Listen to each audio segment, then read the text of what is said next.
Hello, kids. Welcome to our class. The topic for today is preservation of food.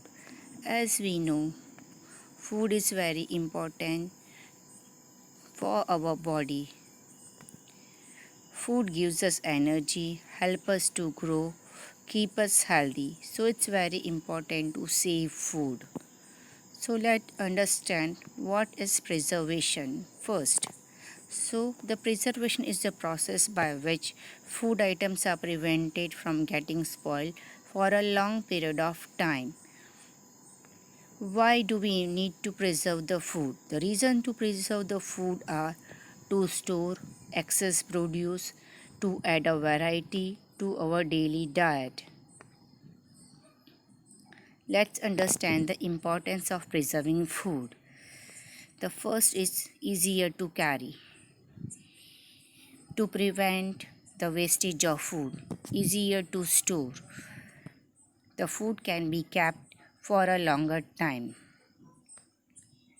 So next we need to understand is why does the food get spoiled? The food gets spoiled mainly due to the growth of microorganisms.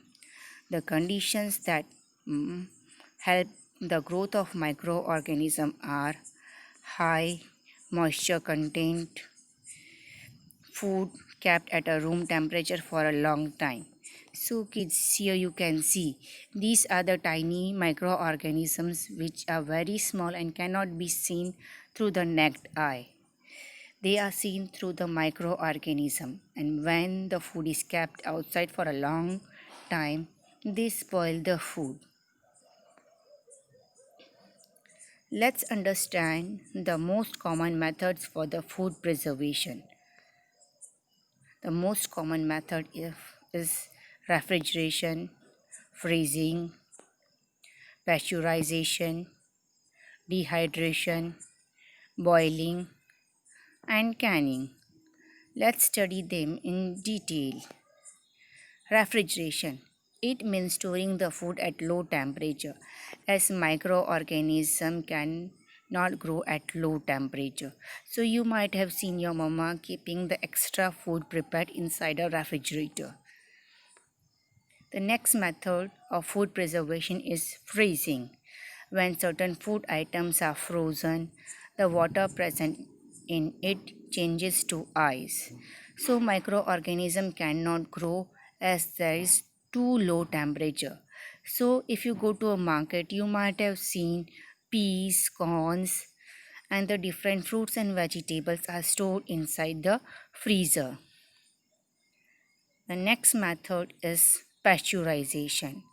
Pasteurization involves the heating of foodstuff to a high temperature and then cooling it rapidly to destroy the germs. It is then stored at the temperature below the 10 degrees Celsius. So the things that are pasteurized are milk, juice, and many of other liquid items. The pasteurization was invented by a French scientist Louis Pasteur on 20th April 1962. The next method we are going to talk about is dehydration. Dehydration involves the removal of moisture, one of the key requirements for the growth of microorganisms.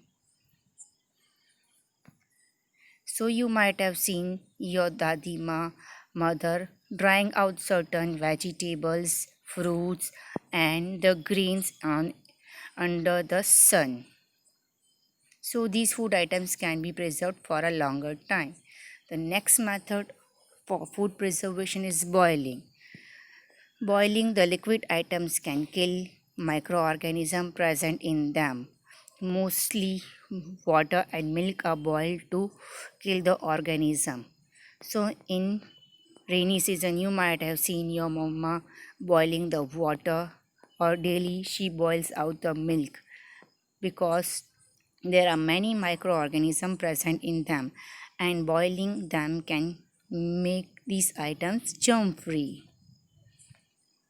The next method is addition of preservation. So let's understand what is preservative. So any substance that helps us to preserve the food items for a longer time are known as preservatives. Salt, sugar, oil, and vinegar prevents the growth of microorganisms. These preservatives they also helps to add to the flavor. For example, you might have seen your parents adding salt and sugar to the different food items. All of you love to eat jams and jellies. Again, it contains the sugar syrup. You might have seen the vinegar. It gives a sour taste to the food, and not only that, it prevents the growth of microorganisms. So, addition of preservation stops the growth of microorganism and gives a flavor to the food. The next method we are going to talk about is canning. The canning is the process of storing the food in an airtight container, and it's called a canning. The food items such as vegetables, fish, spices, and beverages are canned. So there are many items available in the markets which are kept inside. At your home also you might have seen your mother putting all the spices, that is chili, turmeric, storing inside a airtight containers. So, kids, this was all about the food preservation and how we have to save the food from the growth of microorganism. Thanks for watching the video. Please do like, comment and share and subscribe the channel.